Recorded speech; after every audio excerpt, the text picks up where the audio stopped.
नमस्कार। स्वागत है आपका न्यूज लॉन्चर पर। मैं हूं अशोक वानखड़े, लेकर आया हूं एक विशेष खबर आपके लिए।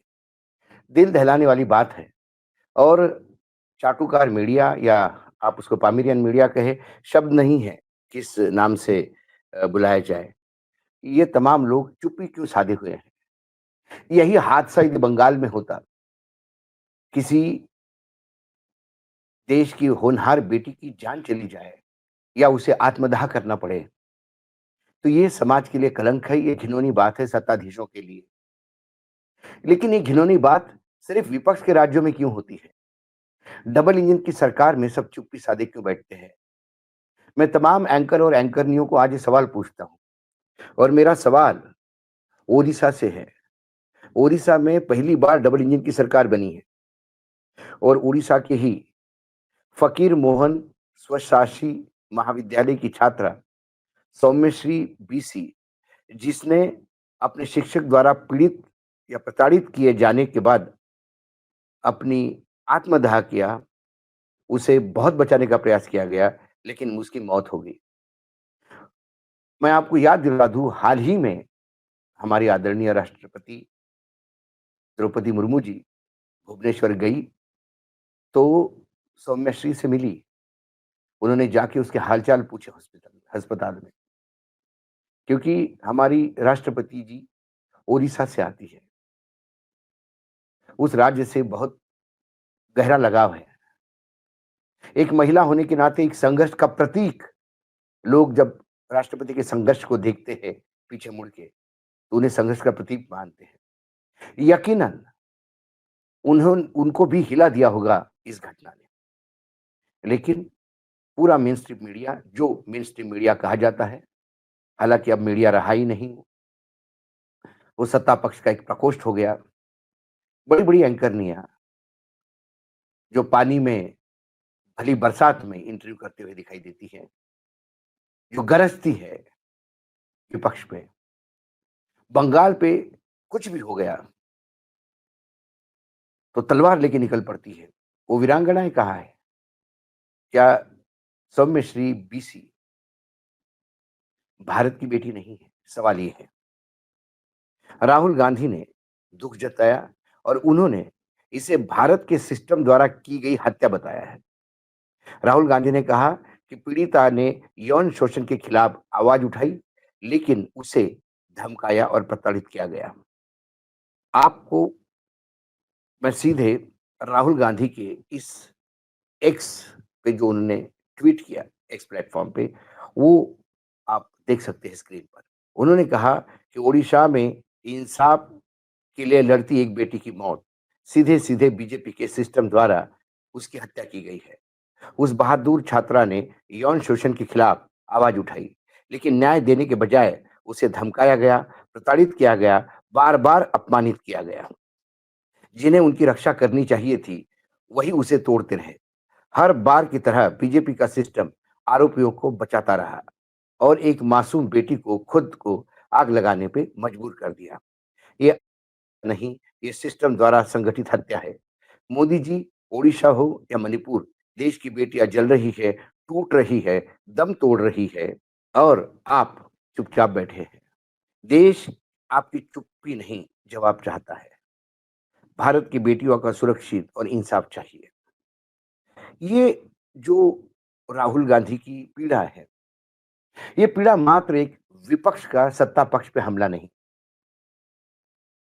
ये वाकई क्यों सत्ता पक्ष में हमेशा महिलाओं के साथ व्यभिचार करने वालों को पीठ पीछे संभाला जाता है? ये वो हर जगह होता है। स्व आदरणीय प्रधानमंत्री जी के खुद के अपने लोकसभा क्षेत्र में एक छात्रा के साथ व्यभिचार किया जाता है। व्यभिचार करने वाले भाजपा के पदाधिकारी हैं। चिन्हित होने के बाद भी उन पे एक्शन नहीं होती, क्योंकि वो मध्य प्रदेश में चुनाव में तब व्यस्त थे। सोशल मीडिया का प्रेशर देख के उनको अरेस्ट किया जाता है और फिर उनकी जमानत भी होती है। बिल्किस बानो से घटिया उदाहरण महिलाओं के प्रताड़ना का आजादी के बाद कभी नहीं हुआ होगा,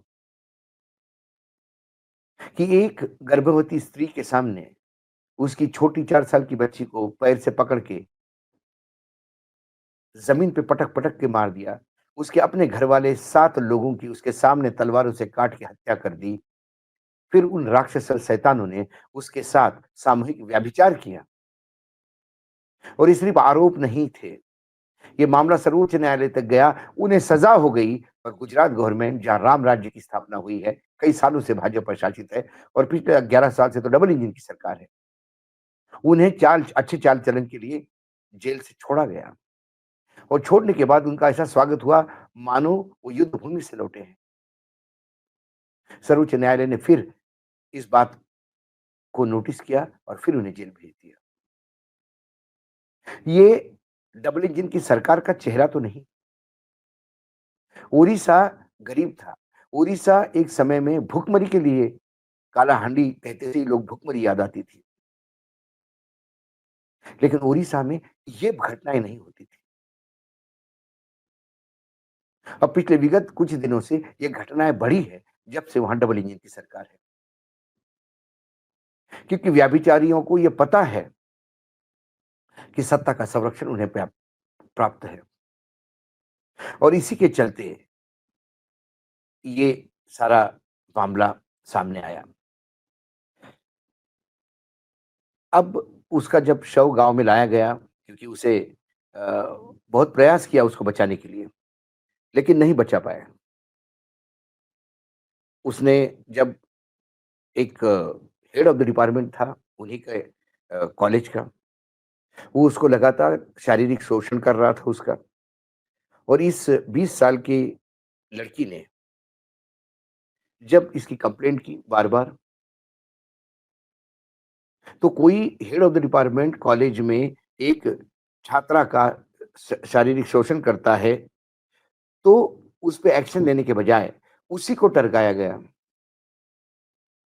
आप इमेजिन करिए, वो जो पीड़ित छात्रा है, वो कंप्लेंट करने के बाद भी वो नराधम, वो व्यभिचारी लगातार उसके सामने बैठकर उसे धमकाता है और पूरा प्रशासन जो है, वो उसे न्याय देने के बजाय चुपचाप उस व्यभिचारी के साथ खड़ा होता है।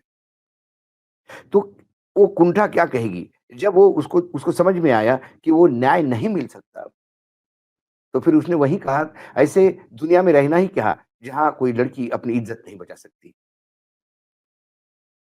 इसे भुवनेश्वर स्थित अखिल भारतीय आयुर्विज्ञान संस्थान यानी एम्स में अ, उसको भर्ती किया गया था। 90% जल चुकी थी। अब द्वितीय बीएड की द्वितीय वर्ष की छात्रा थी वो और लगातार जब उन्होंने कहा कि मैं लगातार बात कर रही हूँ, उसको बाकायदा बहुत बचाने का प्रयास किया, तो जब वो होश में आई, तो उसने पूरा किस्सा सुनाया। अब उसके बाद कॉलेज के प्रिंसिपल को, उस शिक्षक को बाद अरेस्ट किया गया। अब मुख्यमंत्री उसके घर जाते उसके पिता को ढाढ़स बाँधने। अब सभी राजनीतिक दल उसमें सक्रिय हो गए हैं। लेकिन उस मुख्यमंत्री को थोड़ी भी लज्जा नहीं आई कि उसके राज्य में, जिस ओडिशा में ऐसी घटनाएँ कभी हुआ नहीं करती। इसके पहले एक सी बीच पे सामूहिक व्यभिचार ने पूरे भुवनेश्वर को हिला दिया था। इस घटनाओं को पुनरुत्थित होना, इसका मतलब रदियों को एक खुला पूरा ग्राउंड मिलना। जगन्नाथ की भूमि कभी इसके लिए नहीं जानी जाती थी। हाँ, क्रिश्चियन कन्वर्शन इसके लिए कभी खबर में थी, तो कभी भुखमरी की वजह से कभी खबर में थी। कभी खनन में घोटाले हुए उसके लिए खबर में थी। आज ओडिशा को जनता को लगता होगा कि बीजेडी को सत्ता से हटा के वो बीजेपी को लेके आई। क्या उन्होंने पाया? आखिर में क्या जिस सुशासन से और अच्छे दिनों की उन्होंने अपेक्षा की थी, क्या पूरी हो गई? और दुर्भाग्य है कि राष्ट्रपति जाके मिलती है उस लड़की को सारी दुनिया की सहानुभूति उस लड़की के साथ है, लेकिन बेटियों को न्याय पाने के लिए कब तक अपने आप को आग के हवाले करना होगा? सवाल ये है। सवाल ये है हमारे गृह मंत्री अमित शाह जी, जिसको तमाम लोग सरदार वल्लभ भाई पटेल के बाद के सबसे कठोर गृह मंत्री मानते हैं। ये कठोरता सिर्फ विपक्ष के राज्य पे क्यों बरसती है? ये कठोरता डबल इंजन की सरकार पे कहाँ गायब हो जाती है? सवाल ये है। पुलिस प्रशासन क्यों मौन है? कॉलेज प्रशासन क्यों मौन है? अब हमारे एजुकेशन मिनिस्टर धर्मेंद्र प्रधान जो खुद ओडिशा से आते हैं, वो बड़े इस बात को लेके उद्वेलित है। लेकिन ये उन्हीं का सिस्टम है, जिसके तहत इस महिला को 20 साल की युवा एक शिक्षक हो सकती थी और शिक्षक तो देश के भविष्य तैयार करने वाले जो एक आत्मा होती है, वो विधा है जो बच्चों को नागरिक बनाती है। शिक्षकों को ही न्याय नहीं मिले, शिक्षक ही शिक्षक का शोषण करे, फिर इस देश का क्या होगा? आज विशेष कार्यक्रम में इतना ही, फिर आता हूँ किसी विषय के साथ, तब तक के लिए नमस्कार, देखते रहिएगा न्यूज़ लॉन्चर।